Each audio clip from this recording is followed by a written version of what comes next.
बिस्मिल्लाहिर्रहमानिर्रहीम। रब्बिश्रह ली सदरी वयस्सिरली अमरी वहलुल उक़दतम मिन लिसानी यफ़क़हू क़ौली। सल्लल्लाहु अला हबीबिही मुहम्मदिन व आलिहि वसल्लम। अस्सलाम वालेकुम अहबाब सिद्क़ व वफ़ा। उम्मीद करता हूँ आप खैरियत व आफ़ियत से होंगे और अल्लाह सुब्हाना ताला की कुर्बतों को समेट रहे होंगे। जैसा कि आप सामने वीडियो के अंदर मौजू तो देख रहे होंगे, बहुत ही अहम और ख़ास तरीन मौज़ूआत में से ये मौजू है, क्योंकि जो भी शख्स राह तरीक़त का इल्म ले रहा होता है, चाहे वो बुज़ुर्गों की कोई तालीमात पढ़ता है या किसी तरीके से उसको इस राह का शौक़ होता है, तो उसको मंजिल जो मिलनी होती है वो किसी शेख कामिल के ज़रिए से मिलनी होती है। तो आखिर ये क्यों बारहा शेख कामिल को हम कोट करते रहते हैं, या बुज़ुर्गों ने भी कोट किया शेख शेख शेख। तो आज की इस वीडियो को अगर आपने समझ लिया तो इंशाअल्लाह ताला उल अज़ीज़ आपको ये पता चल जाएगा कि शेख कामिल क्यों ज़रूरी है। ये लफ्ज़ क्यों का जवाब हम सबसे पहले ढूंढने की कोशिश करते हैं।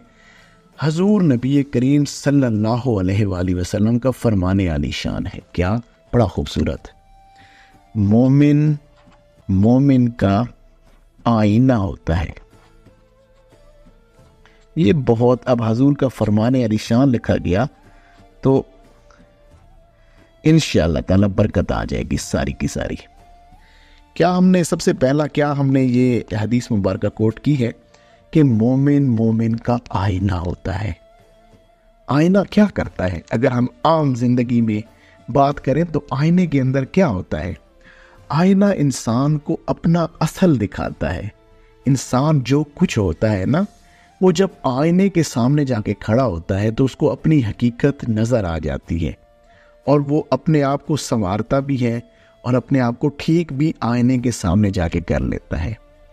बिल्कुल ऐसे ही इंसान को किसी ऐसे मोमिन की ज़रूरत होती है, एक मोमिन को किसी ऐसे मोमिन की ज़रूरत होती है जो उसके लिए आईने की स्टेज पर हो, उसका इतना अंदर साफ हो, उसका ज़ाहिर व बातिन इतना साफ हो कि जब भी वो शख्स, वो मोमिन जो मोमिन बन के हजूर की कुर्बत पाने की तलाश में है, जब भी वो उस शख्स की सोबत में जाए तो वो अपने आप को निखारे, अपनी ज़ात के अंदर जो भी उसके अंदर कुजियाँ कमियाँ कोताहियाँ हैं वो उसको नज़र आए। अब जो शेख कामिल होता है, जितना वो आला और अरफा होगा, उतना ही आप जब उसकी सोबत में जाएंगे अपने अंदर आप गलतियां तलाश कर लेंगे, आपको अपने अंदर की गलतियां नजर आएंगी। और एक बात याद रखें, जो शेख कामिल होता है, जो आईने की स्टेज पर होता है, आईना कभी झूठ नहीं बोलता। आईना कभी भी कोई ऐसी बात नहीं करेगा आप आईने के सामने जाके सजदे करने शुरू कर दें या आईने को आप गालियां देना शुरू कर दें। वो फिर भी आपको आपकी हकीकत बताएगा। आप चाहे उसको जितना भी उसके सामने उसकी तारीफ़ें कर लें, उसका जो भी मामला कर लें, लेकिन वो बताएगा आपको आपकी हकीकत। और चाहे आप उसको जितना भी बुरा भला कह लें, आईना है ना, तो वो आपको आपकी हकीकत फिर भी बताएगा। वो आपकी बातों के ऊपर नहीं मुड़ेगा कि आपको अच्छी बात करेंगे तो वो भी आपके सामने अच्छा बन जाएगा। जैसे आईने के सामने आप खड़े होते हैं तो वैसा ही अमल होता है। लिहाजा असल में हमने एक ऐसा मोमिन तलाश करना होता है, एक ऐसा शख्स तलाश करना होता है जो हमारे लिए आईने के मकाम पर हो। सुल्तान और आरफीन हज़रत सुल्तान बहू रहमतुल्लाह अलैह, बड़ा खूबसूरत एक आपका कलाम है। आप फरमाते हैं, ना रब अर्श मुअल्ला होते, अल्लाह अर्शों पे नहीं है, ना रब अर्श मुअल्ला होते, ना रब खाने काबे हो। ना अल्लाह अर्शों पे है, ना अल्लाह तुम्हें खाने काबे में मिलेगा। ना रब अर्श मुअल्ला होते, ना रब खाने काबे हो। ना रब इल्म किताबा मिलया, ना रब विच मेहराबे हो। कि मुझे किताबें पढ़ने से भी अल्लाह नहीं मिला, मुझे सजदे कर करके भी अल्लाह नहीं मिला।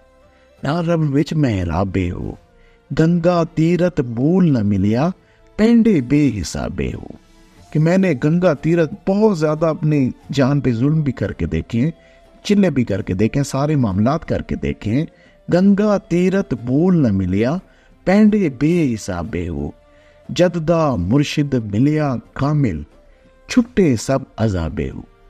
کہ جب مجھے میرا شیخ کامل ملا، مجھے کوئی آئینہ ملا، اس آئینے کے سامنے جب میں نے اپنی نفی کی، میں نے اپنے اوپر لا کی تلوار چلائی، میں نے اپنے آپ کو اللہ سبحانہ تعالیٰ کی محبت میں، اللہ سبحانہ تعالیٰ کی صفات میں غرق کرنے کے معاملات کو طے کیا، تو تبھی مجھے اصل حقیقت ملی۔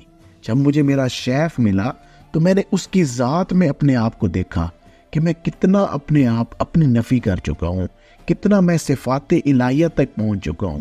تو جب شیخ آپ کو شیخ کامل مل جاتا ہے تو یہ اسی لیے ضروری ہے کہ آپ کوئی ایسا شخص ڈھونڈیں جو آپ کو آپ کے ظاہر کے معاملات بھی سمجھائے اور آپ کے باطن کی عکاسی بھی اس کے اندر ہو، تو پھر ہی آپ کو اصل حقیقت سمجھ آتی ہے۔ اچھی بات کو سن کر دوسروں تک پہنچا دینا بہترین صدقہ جاریہ ہے۔ شاید آپ کے ایک کسی تک اچھی بات کو پہنچا دینے سے اس کی زندگی کے اندر کوئی بدلاؤ آ جائے، اور اس بدلاؤ سے اللہ تعالیٰ آپ سے بھی راضی ہو جائے۔ جزاک اللہ۔ السلام علیکم۔